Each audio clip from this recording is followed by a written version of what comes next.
Harp on Sports, the Bar Podcast, Media, Audio, Radio Network. Follow, share, like, subscribe at Harp on Sports on all of your platforms, Buzzsprout, Spotify, Apple Podcasts. Let's see here. Harp on Sports, the YouTube channel. Harp on Sports, the Facebook page, and also harponsports.com. Check her out. What do we have in store for you? An earlier podcast this week. Why? Because I'm going to the Army-Navy game with my old man this weekend. Should be a lot of fun. Check out all those platforms for a bunch of cool videos and highlights from that festivity. Can't wait to see that in New York. Going to be a lot of fun. Okay, what do we have for you on this show? Urban Meyer, it's a mess. Jaguars fans have turned on him officially. They've officially turned on him. Why? He's not going anywhere, gang. He's not. Anywhere between 48 to 56 million reasons why he's not going anywhere. So we're going to look at that. Also, I think this is just, I don't want to say interesting, but the developments at Miami with Mario Cristobal, there's opportunities here in this state. Somebody's going to seize them. So we're going to look at that. What Florida State, there's things that teams can do to take advantage of this situation. Because Mario Cristobal is going to recruit Dade County around Miami. He's gonna get a stranglehold on that unless you counteract that. So we're going to look at that. And also, what else do we have in store for you? Urban's the big thing, right? Miami's got a little bit of a mess on their hands. Billy Napier, Gator fans, buckle up. Buckle up. So we're going to look at that as well. Let's start off with this. Urban Meyer. Jags fans have officially turned on him. Why? Because of the James Robinson situation at running back. Guy that fumbled, disappeared for like a quarter and a half, finally came in when the game was out of reach. Urban, when things go wrong, Urban likes to say, well, it's this position coach's fault. It's this guy's fault. It's this guy's fault. He is learning on the job here.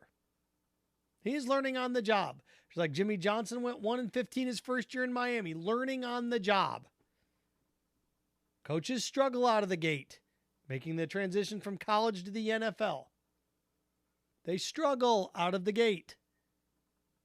And it's been ugly. The incident in Columbus, it's ugly across the board. But here's the thing. Unless Shad Khan's going to cut Urban Meyer a $50 million check, he's not going anywhere. Urban's got a strong contract. And if you're not going to fire him for cause at the beginning of the year or halfway through the year, going to fire him for cause at the end of the year, his agent and a lawyer will eat that alive.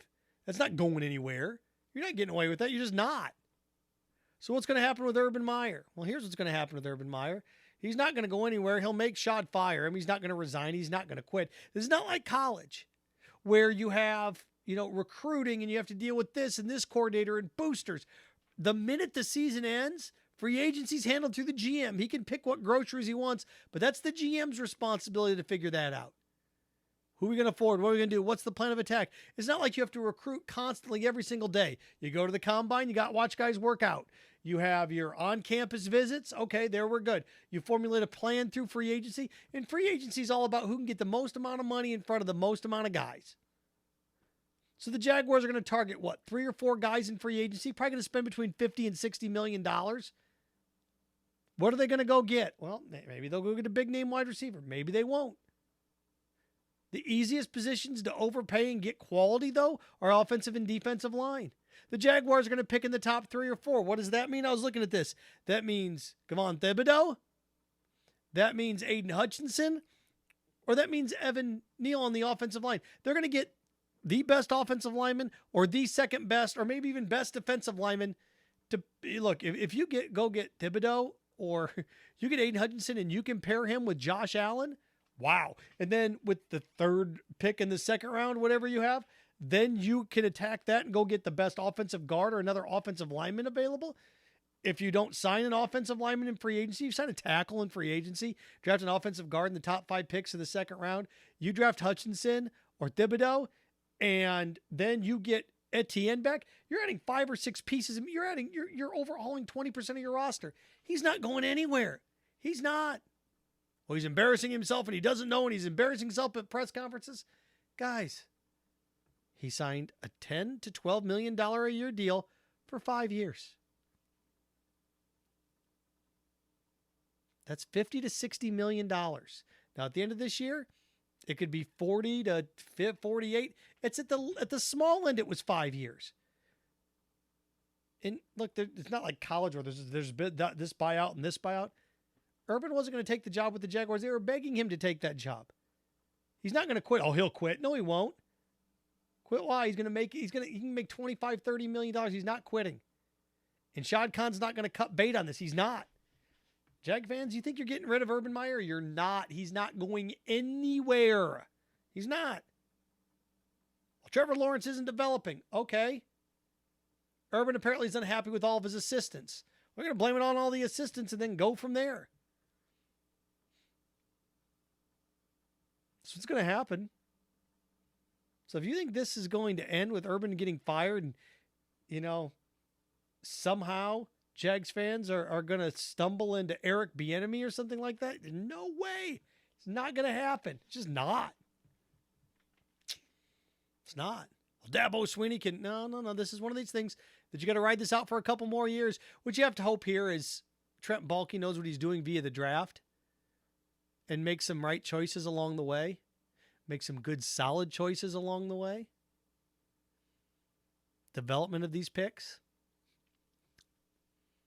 So, there you go.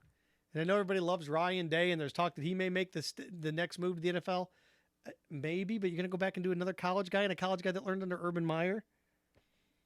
Let's look at all this money, and the Texans are going to be way behind the 8 ball again next year. And the Jags, coming off a 1-15 year, are probably going to go, 3-14? Honestly, they'll win one more game. They're at 3-14. To me, as a Jags fan, I'd sit here and I look at this and I understand the frustration. I understand the worry. I understand all that stuff. But to think, realistically, that Shad Khan's going to cut a $30, $40 million check to watch his coach walk away, he's not. He's just not. You're going to have him for another year. He's going to let this ride for a couple of years. He just is. So, Urban Meyer mess. You have to look at it like the Jaguars are remodeling a house. Okay, let's say you're remodeling a house. It's a whole, you're gutting the inside, which they did. If you tear it down, it's going to get uglier before it gets better. Okay, we're going to put all new floors in. Okay, you got the floors in. That's your quarterback. That's whatever this free agent class is. You absorbed a lot of money, cut a lot of contracts, played a lot of young guys. Urban's not going anywhere. So you can believe it if you want. Go ahead. What did Burgess Meredith say in Grumpier Old Men? You can wish in one hand and crap in the other. See which gets filled first. Urban's not going anywhere. Okay. And I laid out the reasons why. You can completely remodel this thing. Again, they're going to have $60 million to spend. Let's just try this on for size. Let's say you spend $18 million a year on a tackle. Free agency. Okay. $18 million a year on a tackle. You have Etienne and Robinson in the backfield. Let's say you spend, I don't know, find me somebody in free agency. Let's say you spend $10 million a year on a wide receiver. Okay. Now what? Let's say you spend $8 million a year on a linebacker. Okay. By the way, I'm just 30-some million in, 35 million in. Just those three things. You get a starting linebacker, you get a starting offensive tackle, and you get what? A receiver. Just try those three things on for size. Okay. Now what? Well, you're going to have a top 5 pick. Let's say you draft Thibodeau. Let's say Hutchinson goes 1, quarterback goes 2. Let's say you get Thibodeau. Okay, now you got Kevon Thibodeau or Hutchinson. Put them with Josh Allen. Early stages of the second round, you draft the best offensive guard available. So now I got a new left tackle. Now I've got a new guard that I can pair together. Spend big money on a guard, big money on tackle and free agency. I still have Linder up center if I want. So now I've got the left side of my line to protect Trevor Lawrence. I still have Jawan Taylor for another year at right guard. So I've got that at least structured up the front. I've got Etienne and Robinson in the backfield. And then what? Then I still have my third round, fourth round, fifth round pick, and I just gave you 3. That's why how Etienne coming back is going to be like another player. So that's how quickly it's going to change. Look, you paired Josh Allen with Thibodeau or Hutchinson, you got a beast up front. That's what I tell you. That's what's going to happen. That's what's going to happen. Believe it or not, it's where we're going. So there's that with Urban Meyer and the Jaguars. Next, Mess in Miami.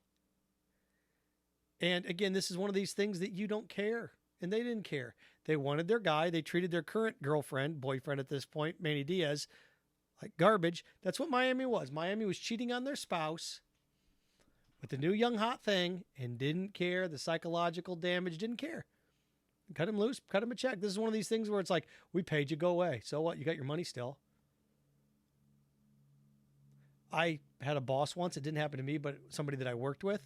I was in the office when they got let go in the room, and they cut him loose and gave him like 6 months severance, and he was furious. And the guy that ran the place said, you're getting paid for the next 6 months. You just get to go home and sit around and do nothing. You find another job in the next 3 months, and you're making double the money. What are you upset about? I thought, oh my God, how not to handle a situation. Because this guy had a wife and kids. It's like, good God, talk about not how this guy shouldn't be in charge of anything. That's what Miami did. They cleared out Manny Diaz so they could get Mario Cristobal, their guy. And they look at all's well that ends well. All's well that ends well. Okay, that's fine if you want to do that. So, look, in that situation, Mario Cristobal to Miami, he's a Miami guy. He's a Jimmy Johnson guy, right? He's Craig Erickson. Won a national championship at Miami. Okay, it works. It's a fit. I get it. They got a Miami guy. It works. So now it's a recruiting game. Well, I don't know if he's going to do it, and I'm going to get to Billy Napier coming up here. But if I'm Billy Napier, I hire Manny Diaz as my defensive coordinator. I hire Manny because here's the thing. Manny Diaz is an excellent recruiter. Manny Diaz struggled to be a head coach. Those things happen. Sometimes you have guys that are great recruiters and not great head coaches. It happens. And Manny Diaz knows Florida and going as a defensive coordinator and do some things.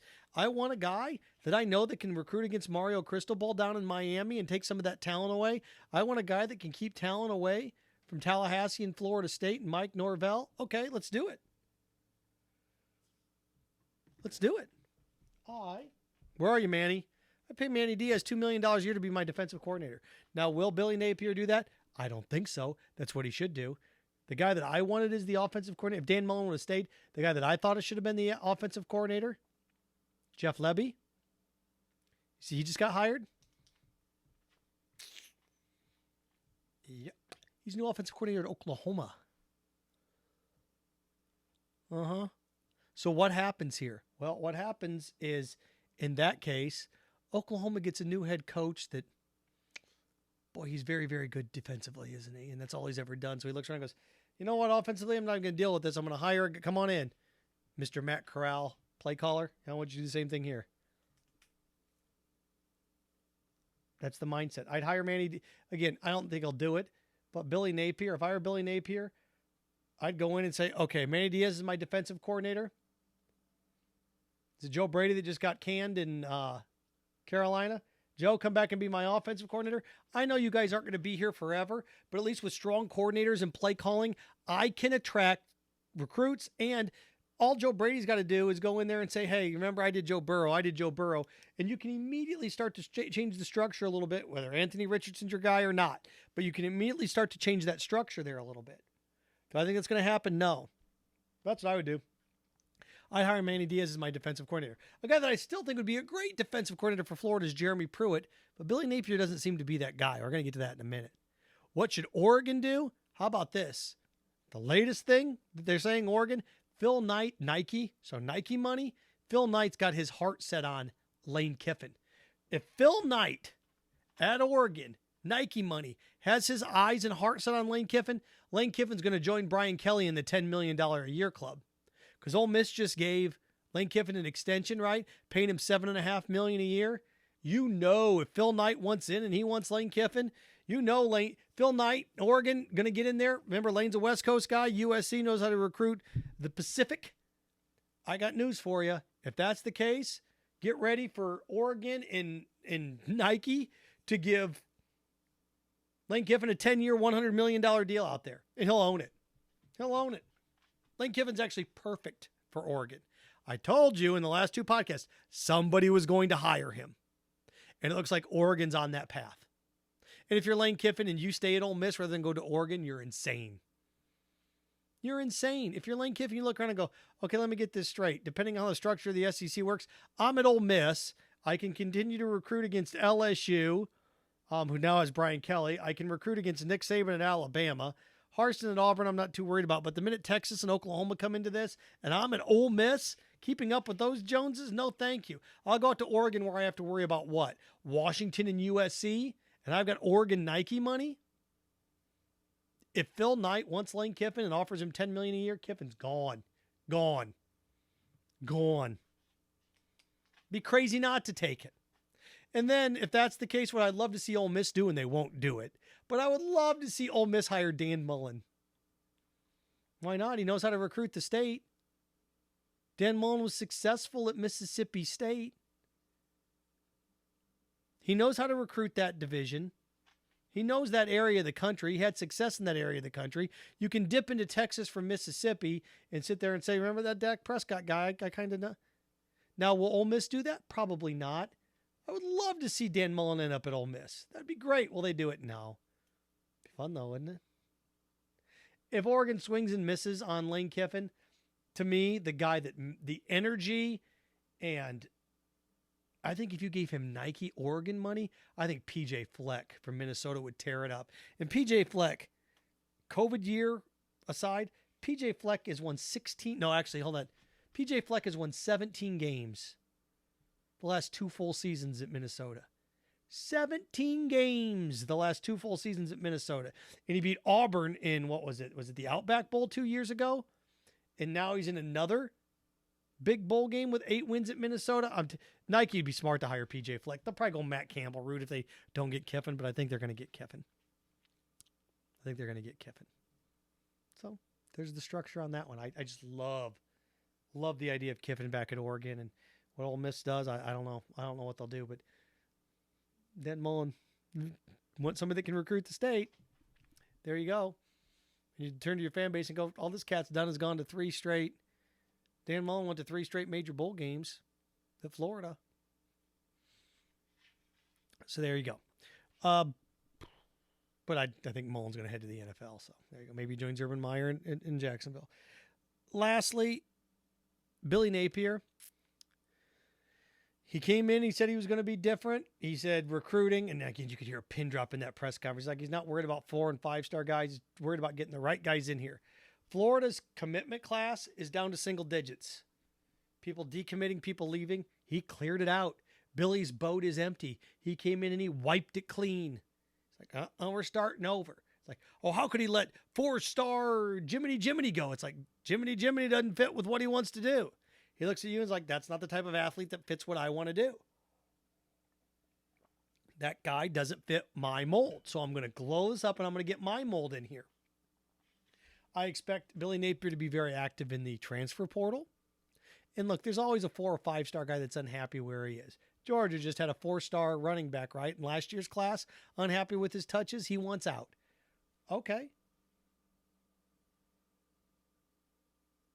Well, he's a graduate. I mean, his last class, you'd think, but no, he wants to play somewhere else. That's fine. Look, there's guys, and will he come to Florida? I don't know. But there's guys all over the place that are unhappy.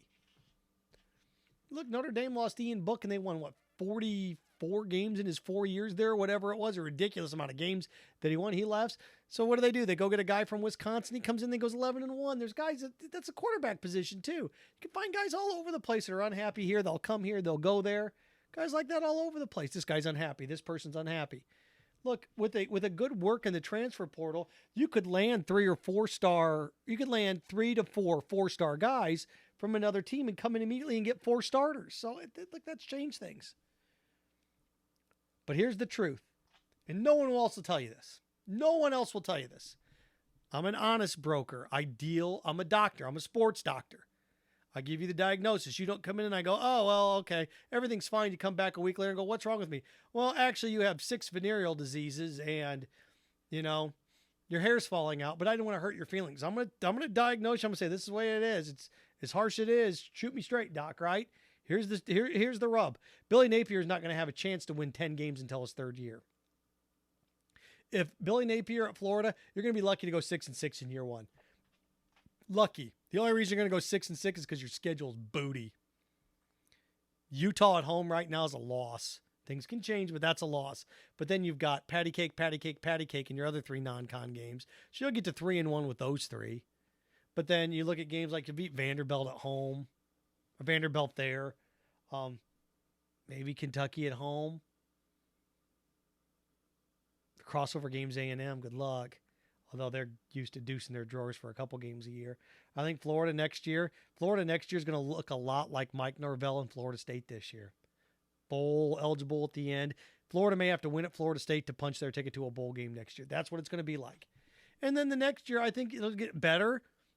But I think if realistically, Florida fans should expect 6-6, 8-4, maybe 9-3, 10-2.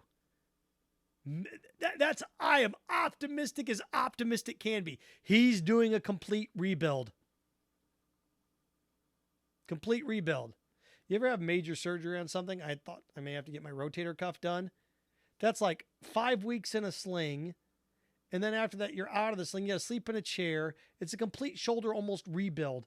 And then after those 5 weeks, you're in a sling. And then you can make some movements back and forth, up and down. And then you do some mobility moves. You get shoulder surgery, you're not lifting weights for like 6 months. It's a complete rebuild. Think about rebuilding a house you gutted. Okay, what do we do now? The last thing that goes up is the drywall. You're like, oh my gosh, this is terrible. Once you get to the end and the drywall goes on and then the paint, it looks a little bit better, right? But if you're even part of a house rebuild, a remodel, it looks awful. That's what this is. It's a rebuild. It's a remodel. 6-6 year one, maybe.